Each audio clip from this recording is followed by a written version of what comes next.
everybody. Today is March 18th, day 38 of the Carnivore diet. Still feeling great. We actually made meatloaf tonight, but instead of the breadcrumbs, we actually smashed up a bag of pork rinds, and honestly enough, it came out great. I mean, you can't even tell the difference. It was so good. Um, but it was a nice concoction. I noticed being on this diet, it's not like it's hard. I mean, sometimes like when you go out into the world and like it's not like a craving, but it's like almost like you kind of like go back in time, like in your head when you thought about like, oh yeah, I used to just go to the store and just grab whatever I wanted, and it's like almost that. It's kind of like the Matrix. Like once you're out of it, you you can't go back. Like you look at the candy bars, and it's not just like, oh yeah, it's a candy bar. Now you're thinking about like how many calories it has, the soybean products, the corn for stuff, like all the different stuff that's smashed into that. It's not just a candy bar anymore. It's this weird human concoction that we've just developed, and everybody's just okay with mass producing and just giving out to people. Um, sometimes it's funny. Other times I'm just so annoyed. I'm just like, oh man, I wish I could just like be oblivious, like just completely oblivious to like everything that's going on, like with food and mass productions and Doritos and all that stuff. It's just funny sometimes, but figuring out different ways. A lot of people on the Carnivore Beginners website and a couple other Facebook pages come up with some great ideas. Like I saw someone, they made a carnivore pizza where they took like chicken breasts. I think it was chicken breasts, and they smashed them down and made them into like the base of like a pizza, and then they loaded it up with like cheese and pepperoni and like all the stuff you put on a pizza. And I thought it was actually kind of cool.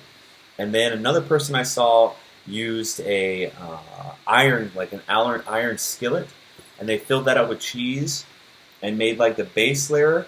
And I think they made a pizza with that too. Just to be honest with everybody, man, it's like one of the things I do miss about it is just like ordering a pizza. It's like so funny to think about it. Like it was so convenient. Like, and I guess that's just like what would you say that? What do you call it? The conundrum. It's like we gave up health for conveniency and comfort, and then we gave up our days of actually going out and finding food to supermarkets and then drive-thrus and then fast food and then Grubhub and Uber Eats, and we try to take so much time making so much conveniencies, and we just start digressing our health, our mental health, our spiritual health, physically, and then it just all closes in us. And eventually you get to a point, I mean, like, a lot of people that choose a diet or a lifestyle or mental breakdown, whatever it is, and they just realize, like, wow, like, what are we doing? Like, what happened? Oh, man, yeah. Got a little rant right there.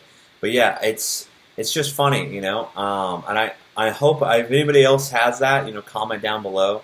Let me know, like, let me know, like, maybe what foods you miss or, like, what you still wish you were just oblivious to that you were eating, and now you're like, oh, God, how could I eat that for so long? Update down here in Florida. It's still kind of crazy, I went to Walmart today, and there was just another load of people. All the cleaning products were gone. All of the water was gone now. All of the toilet paper and like all the crazy stuff. If anybody's looking for water, go to gas stations. A lot of gas stations just have water there. And I mean, like, if you're that desperate for stuff, you're going to have to pay more for it because, I mean, it's a gas station. But a lot of gas stations, even here in my middle of nowhere town, have plenty of water, toilet paper, paper towels, cleaning supplies, because no one thinks about that. No one thinks, you can go to a gas station and get stuff. It's going to cost you more. But I mean, like, if we're in a crisis mode and quarantine and stuff like that, you got to take what you can take, Yeah, it's still kind of crazy. Oddly enough, I got to go to the gym today, which I called beforehand, and the only thing they said which I mean I kind of agree with it. Every time I'm done with every time I'm done with a piece of equipment or done working like a bar, but I make sure I wipe everything down because I mean you just don't want that off the bat. And the only thing they said now was to wipe it down before you use it and then after you use it. But even so, when I was at the gym, it's almost like you have that eerie feeling, like everybody's watching each other, you know? And it was small, and then I realized it more when I went to Walmart. I swear, this lady sneezed and coughed down one of the aisles, and I swear, like the undercover Walmart security were like heading to that aisle. It was so crazy. I just got my stuff and got out of there, and I was like, oh my gosh, these people are getting crazy. But yeah, it was. Oh man, it was weird. It's weird. The whole thing is weird. I mean, we weren't prepared for this at all. The entire world was not prepared for this. And there's the good and the bad about it. I saw some videos of what Italy looks like now. Now that everybody's on quarantine, and they say that the canals have never been cleaner. Now that nobody's there, and I mean it kind of makes sense. I mean if you really think about it.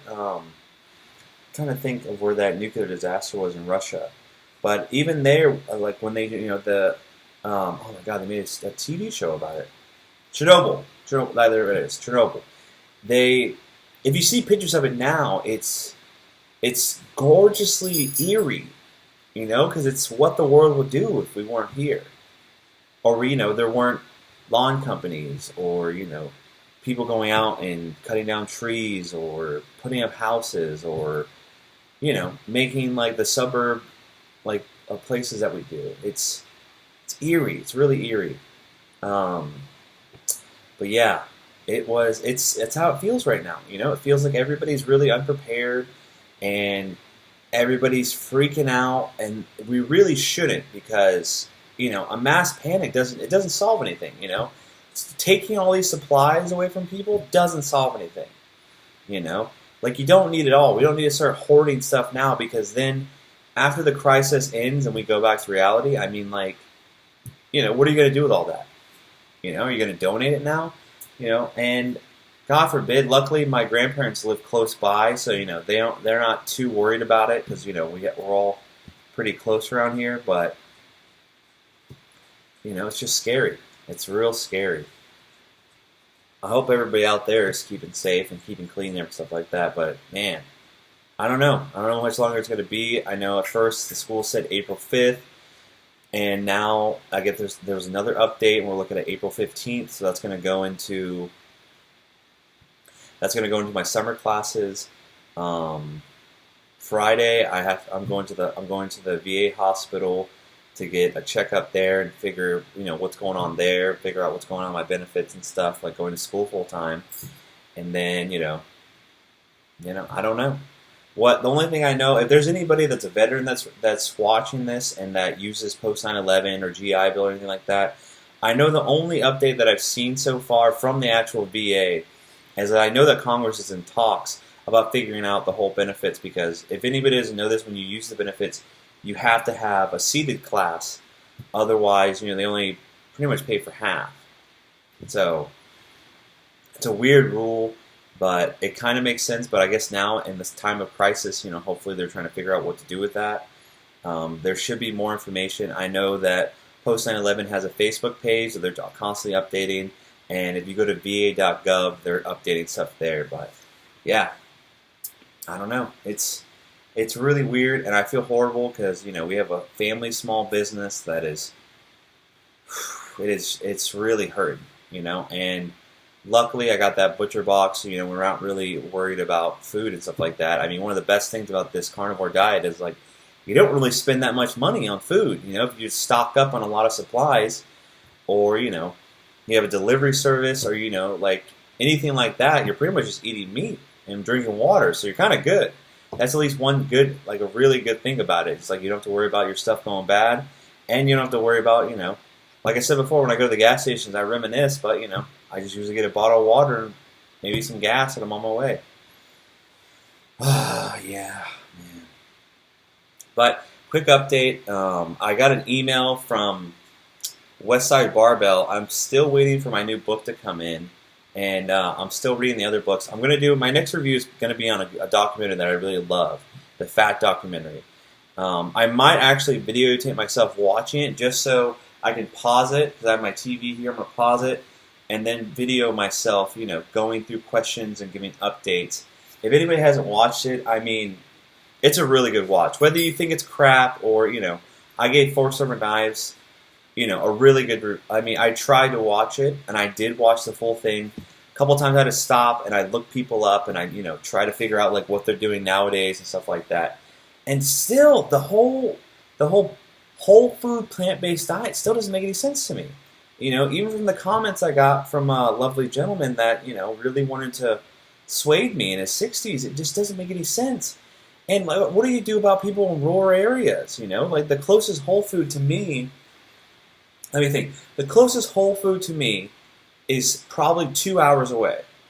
Okay, so that means I would have to drive 2 hours to go to Whole Foods to buy all my food, whatever that may be, and then I have to hopefully make sure that lasts me like a week, and then I have to go back. I mean, come on, like that's just insane. It doesn't make any sense.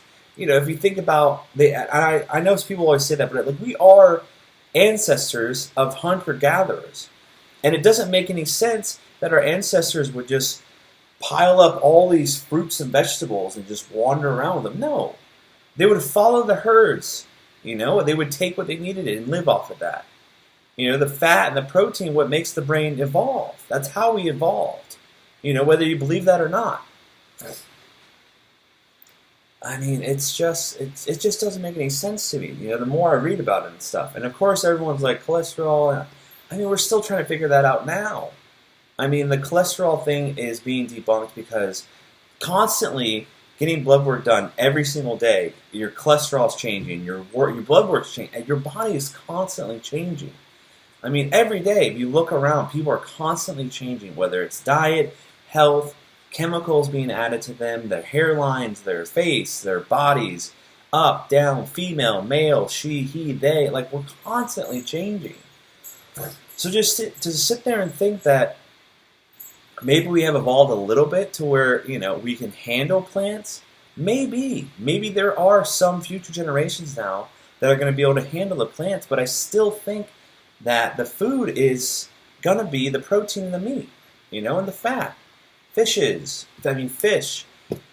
I mean, it just doesn't make any sense to me. I really try to look at this as a logic point of view. I'll read as much as I want. I'll listen to other people talk.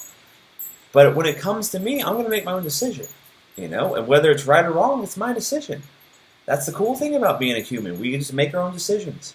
I mean, heck, look, we're doing it. We do it now all the time. I'm sure for every one video I make like this, there's probably 10, 100 videos that are just like, that guy's wrong. He's dumb. But, they're going to keep making them, and I'll keep making mine, and hopefully I'll help somebody, or maybe I'll just keep helping myself. But, we'll see what happens. Update, I'm actually planning a trip to go to Ginny Springs tomorrow. I looked and I saw they said they're still open. So, I'm not going to let this whole thing keep me quarantined inside my house. And I know there's a lot of people that saying like, oh, you could be a carrier, but like, I can't just be stuck up in my house, with all this, during spring break and stuff. If Ginny Springs is open, I'm going to go enjoy the nature. I'm going to get outside, get some sunshine, and, keep being a human. I want everybody to stay safe and stay healthy, but, don't become a hermit and be just stuck inside your house, just, wondering like, oh, God, what's going to happen? Keep clean, keep yourselves checked, and like I always say, if I can do this, come on, guys. Everybody can, especially you. I'll see you guys on the next one. Peace.